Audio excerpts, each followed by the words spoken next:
جیسے یہاں سے امریکہ منتقل ہو گئے. اب ایک آدمی پاکستانی ہے اور اس کا بھائی جو ہے امریکن نیشنل ہو گیا, تو شروع میں تو سال 2 سال 3 سال میں وہ لوگ پھیرا مار جاتے ہیں, اور پھر 20 سال 25 سال 30 سال کوئی نہیں آتا وہاں, اس لیے کہ وہ زندگی سے مانوس ہو گئے. اس زندگی میں انہوں نے خود کو ڈھال دیا وہاں کے حالات کے مطابق, وہاں کے موسم کے مطابق. وہ پاکستان کیوں آئیں گے؟ اسی صورت سے جب یہاں سے لوگ ادھر منتقل ہو جاتے ہیں, کچھ عرصے تک اس دنیا سے ان کی دلچسپی رہتی ہے. حضور صلی اللہ علیہ وسلم کے ارشاد کے مطابق 30 سال تک ان کی دلچسپی رہتی ہے. 30 سال کے بعد وہ یہاں کے لوگوں کو بالکل بھول بھال جاتے ہیں. نہ کوئی ماں کو یاد کرتا ہے, نہ کوئی باپ کو یاد کرتا ہے, نہ کوئی بیٹے کو یاد کرتا ہے, نہ کوئی کسی رشتے داروں کو یاد کرتا ہے. اب آپ دیکھیے نا, لندن میں آپ کا کوئی عزیز تو گیا ہی ہوگا جس کو 15-20 سال ہو گئے ہوں گے, وہ کبھی آپ کو ٹیلی فون بھی نہیں کرتا, کبھی آپ کو خط بھی نہیں لکھتا. کیوں؟ اس لیے کہ وہ جو آپ سے قربت کا رشتہ تھا, جو آپ کے ساتھ چپک تھی, جو آپ کے ساتھ تعلق خاطر تھا, وہ دور ہونے کی وجہ سے آہستہ آہستہ ختم ہو گیا. آپ دیکھیں, کہتے ہیں صاحب ماں اور بیٹی کی محبت فطری ہوتی ہے. ایک 6 مہینے کا بچہ لے کے یا 2 مہینے کا بچہ لے کے آپ کسی کو دے دیں, اس کو دوسری عورت پال لیتی ہے. اب 6-5 سال, آپ یہ 10 سال یا 8 سال کی عمر میں اصلی ماں اس بچے کے سامنے جائے, کیا وہ بچہ پہچان لے گا؟ کیوں؟ جو ماں اصل ہے, یعنی ماں کے علاوہ تو بچہ کچھ ہوتا ہی نہیں, وہ اصل چیز سامنے جا کے کھڑی ہو گئی. اور وہ 1000 دفعہ کہہ رہی بھائی میں تیری ماں ہوں, تو میری بیٹی ہے. وہ رو کے وہ جو جس نے پالا ہے وہ اس کی گود میں چلی جائے گی. بات کیا ہوئی؟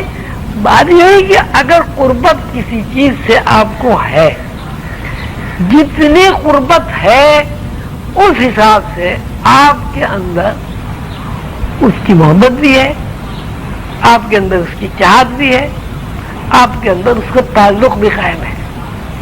اور اگر قربت نہیں ہے یا قربت دوری میں تبدیل ہو جاتی ہے, پھر آپ کے اندر نہ چاہت ہے نہ محبت ہے, آپ پہچانتے نہیں چاہت محبت تو بات کی بات ہے.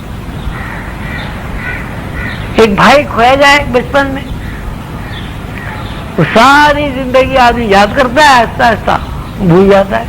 یا ہمارے ایک بھائی تھا 20 سالوں کا غائب ہو گیا, لیکن جب وہ یہ کہتا ہے کہ ہمارا بھائی 20 سال پہلے غائب ہو گیا, تو اس کے اندر وہ تاثرات نہیں ابھرتے جو پہلے چند دنوں میں, یہ چند ہفتوں میں, یہ چند مہینوں میں تاثرات تھے. بات کیا ہوئی کہ جو اگر وقت بیچ میں آ جائے اور وقت میں دوری واقع ہو جائے, بہت واقع ہو جائے, تو آپ ہر چیز کو بھول جاتے ہیں. اور اگر وقت میں بہت نہ ہو, قربت ہو, آپ ہر چیز کو یاد رکھتے ہیں. اگر آپ بلی سے قریب ہو جائیں تو بلی آپ کو یاد آئے گی. آپ بلی کو پالیں, یہاں سے آپ کہیں چلے جائیں بلی کو چھوڑ کے, تو آپ کے جو قریبی دوست ہوں گے آپ انہیں خط بھی لکھیں گے, ٹیلی فون بھی کریں گے, یا میری بلی کا خیال کرنا, میری بلی کیسی ہے, آہستہ آہستہ آپ بھول جائیں گے. تو یہ جو نظام ہے اللہ تعالیٰ کا بنا ہوا ہے, یہ ایک نظام کے کروڑوں نظام ہیں. یہ جو ایک نظام ہمیں نظر آ رہا ہے وہ کروڑ نظام ہے. یوں کہیے, اگر فرض کیجیے ایک زید ہے یہاں, تو وہ کروڑوں دنیا میں زید موجود ہے. اگر کوئی محمود ہے, وہ اربوں خربوں دنیا میں بھی موجود ہے, اور اس کا نام زید ہی ہوگا. زید کا مطلب یہ دال زید نہیں, لیکن جو بھی اس کا شناخت ہوگی, اس کی آنکھ وہی ہوگی, اس کے کان وہی ہوں گے, اس کے بال وہی ہوں گے. تو اللہ تعالیٰ کا یہ نظام ہے, اور یہ نظام اس لیے قائم ہے کہ اللہ تعالیٰ نے ایک ہی نظام ساری کائنات میں جاری و ساری کیا ہوا ہے. اگر ایک ہی نظام ساری کائنات میں جاری و ساری نہ ہو تو یہ جو پہچاننے کا ذریعہ ہے یہ ختم ہو جائے گا. یہ جو آپس میں ایک دوسرے کی خدمت گزاری کا جذبہ ہے یہ ختم ہو جائے گا. حضور قلندر بابا نے لکھا ہے اپنی کتاب لوح قلم میں، اگر سورج کا مخلوق سے رشتہ نہ ہو تو سورج یہ نہ جانتا کہ دوسری تمام مخلوق اور میں ایک واحد ہستی اللہ کی بنائی ہوئی تخلیق ہے، تو سورج جو ہے مخلوق کی خدمت گزاری سے انکار کر سکتا ہے۔